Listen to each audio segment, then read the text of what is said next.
slightly over 24 hours away from said trade deadline. It is tomorrow at 5 p.m. Central Time. And there have been some very interesting names linked to the Houston Astros. We've talked about Eugenio Suarez, third baseman for the Arizona Diamondbacks. We have also talked about Nolan Arenado, who the Astros were supposedly targeting this offseason. But this rumor, I think, is going to give every single Houston Astros fan a pants tent. Here is an article from the USA Today's Bob Nightingale. The Houston Astros, fearing that power-hitting third baseman Isaac Paredes will miss the remainder of the season with his strained hamstring, are interested in bringing in one of their jilted lovers to replace him. Pause. Jilted lovers. Is he jilted? Jilted, I think that's far-fetched. I'm sure he would have liked to have signed an extension with the Astros, but there were other teams that legitimately almost signed him to an extension. Yeah, jilt, suddenly reject or abandon. He was jilted by teams in free agency more than he was jilted by the Astros. He was jilted by the Mets and the Giants, I'd say, not by the Astros. Maybe just former lover. Although calling him a lover is also. Yeah. But jilted is only used when the next word's lover, but still. We still haven't mentioned his name yet. Oh, sorry. But I like the build-up here. And you mentioned, lovers. This is a man who may or may not have been injured once during a lovemaking session or a massage. We're not sure. But per Bob Nightingale, quote, the Astros, a high-ranking executive told USA Today Sports, are exploring the possibility of acquiring Minnesota Twins shortstop Carlos Correa. Let's go. I'm excited. Carlos Correa, the original Capitan of the Houston Astros, although technically it was Jose Altuve, but there was only one man who boldly stood up, looking directly into a Fox Sports camera, wagging his finger when the Houston Astros were being called dirty, dirty cheaters. It was Carlos. This is America, Ken. If you don't know the facts, then you got to shut. Hell yeah. The article continues. The possibility of Correa's potential return is fascinating considering he was a homegrown product. Led the Astros to 4 division titles, 3 pennants, a World Series title. The Astros offered him a 5-year, $160 million deal as a free agent after 2021. He signed a 3-year, $105.3 million with the Twins, opted out after a year, agreed to deals with the Giants and Mets. Both contracts were voided, and then he signed back with Minnesota, 6 years, $200 million. He has $103.5 million remaining on his contract through 2028 with 4 club options. 30 years old. I literally thought he was out for the season until last night. Because remember a couple of weeks ago, he suffered what looked to be a very gruesome ankle injury. And then it turned out, I guess, that he was okay. He has a full no-trade clause, but per Nightingale, he has told friends he would be willing to waive his no-trade clause for the opportunity to return to Houston, where he and his family still reside in the offseason. The Astros surely would demand the Twins to pay a significant portion of the contract in trade talks.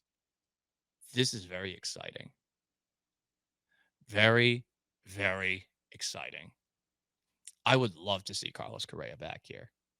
I don't know how much it would cost. I would imagine the contract that he has would make it maybe a little more realistic. Nolan Arenado, you're probably not going to have to give up that much to get. Eugenio Suarez, you're going to have to give up a lot. Carlos Correa is probably in between those two as far as an asking price. Now, Suarez is on the final year of a 7-year, $66 million deal and is owed $4.8 million the rest of the year. But he is who everyone wants. So there's a market for Suarez. Correa has been solid, not great this season. And Arenado is not playing particularly well. Per Nightingale, the Astros really had no interest in Correa or Arenado and had no sense of urgency until Paredes suffered a right-strained hamstring on July 19th while running to first base. They have 17 players on the injured list and have struggled without Paredes, who had 19 homers and was hitting .259 with 50 runs batted in at that point. So that's the most fun possibility for the Houston Astros. But it doesn't seem like Correa is the Astros' top target. That's where we bring in Chandler Rome of The Athletic in an article that also came out yesterday with Ken Rosenthal also on the byline. San Diego Padres right-handed pitcher Dylan Cease is at the top of the Houston Astros wish list as the trade deadline nears, according to sources briefed on the team's discussions. Cease, 29 years old, would stabilize the Astros' injury-depleted rotation the rest of the year, joining Hunter Brown and left-hander Framber Valdez. So it sounds like Framber's going to stay. Interesting to note that Christian Javier, meanwhile, is starting in Sugarland tonight. Jeremy Pena making his second rehab start tonight. So we actually do seem to have some light at the end of the tunnel when it comes to some Astros players returning. But that was a surprising one to see. Cease is not pitching particularly well. If you take a look at his stats on the season, it's definitely not what I think the Padres thought they were getting. He is 3-10 with a 4.79 ERA. So you can't really say, oh, it's like he's Paul Skeens and he's on the Pirates. He's in a bad situation. No, he's not pitching particularly well this year. But there will be a market for Dylan Cease, that's for sure, and the Astros would have to give up a lot for him. But these are the names that the Astros are supposedly interested in. Also in consideration, Minnesota Twins infielder Willie Castro, Miami Marlins outfielder Jesus Sanchez, and Arizona Diamondbacks outfielder Jake McCarthy. Cease would probably involve trading somebody who can improve the Padres' major league roster, an outfielder, or a catcher. And that's where Yainer S. Diaz, as termed by Jeremy Branham last night, might be the Astros' biggest trade chip when it comes to going and getting one of these players. It's not to say he's easily replaceable. He's not having a great year, but it's not like he's bad. I think he's just relative to the expectations that were maybe a little bit too high for him, given what he did during the 2022 and 2023 season. I think now you're seeing a little bit of reality checking in. He is a solid catcher as far as offensive options at catcher. He's better than Maldonado for sure. But where does he rank among catchers?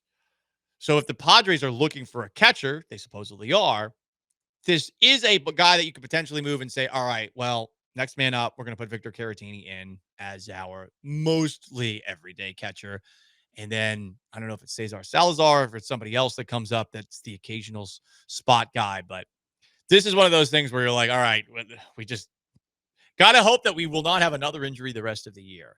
Say they were to make some sort of deal for Dylan Cease. I do think it would involve Yainer Diaz. We will see. Diaz had a nice night last night, 3 hits and a home run. Yeah, it is very funny that like the first game after this comes out where you connect the dots and you're like, it'd probably be Yainer. And you think about how you feel about Yainer this year. It's like, it's been pretty disappointing. Yeah. And then, of course, like 2 hours later, he has a good game. And you're like, actually, I don't want to trade him because of this one game that happened to happen today. But yeah, I think it might be a good trade just because it is the right amount of like, I'm not sure if I want to do it, but I think you ultimately I can see why you would want to do it.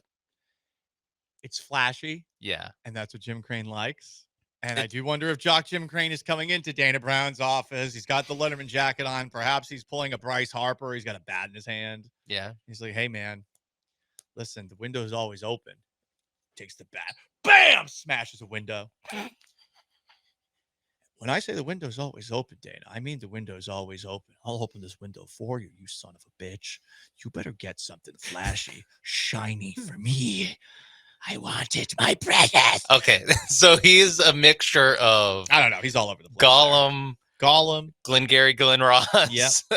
and I don't know. And Ben Affleck's character in Dazed and Confused. Yeah, and with a paddle. and Jim Crane. Yep, there he is. Or this show's interpretation of Jim Crane. I listen. It's not who he actually is. We're No. just adding a little theater Yes. to the entire thing, as this show does, because it might be gay. That's what a lot of people are saying. I mean, for the trade deadline, coffee is for closers. Mhm. So, Dana, make a move.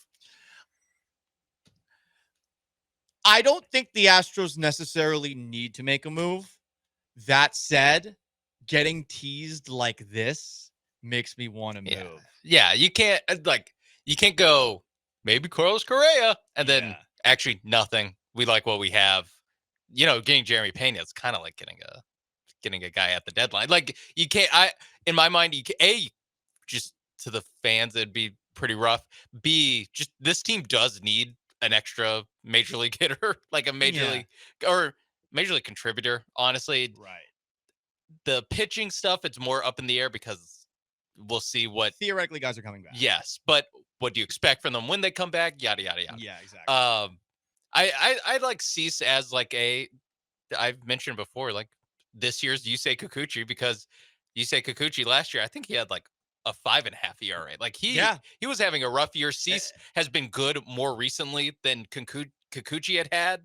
So the Astros' effect on pitching, it's obvious. I mean, look at the minor leaguers who have come up and been respectable this season. And Cease is like the like underlining numbers and the baseball savant page stuff for the most part, to me, not an expert but can read a chart, looks pretty good. Like he's not like he hasn't lost a stuff, I would say. And so for the Astros, it's like, as long as you still have the stuff, we'll handle the rest. We'll handle the like strategy, what pitches to throw in. That seems to be most of where they get value out of these pitchers, is just elite like game planning and knowing what these guys do best and focusing on that. If they can do that with Cease, I think he can be at least he can be a third starter for this team, which is something they need. They need someone who you can count on in a playoff scenario that isn't Christian Javier, who we'll see how he looks coming out of Tommy John, Spencer Arrighetti, who looked pretty good end of last season, or no, I forgot if it was the end or the middle of last season and the start of this season, but has never pitched in a playoff game. Right. And, then you go into the Colton Gordons, Jason Alexanders of the world pretty fast. So, sorry, Lance McCullers too. I'm sure everyone He's good blister. Yeah. I'm sure everyone feels great about the idea of Lance McCullers starting a playoff game. So playoff winner. Yeah. Right. World Yankees. Series champ. What's up?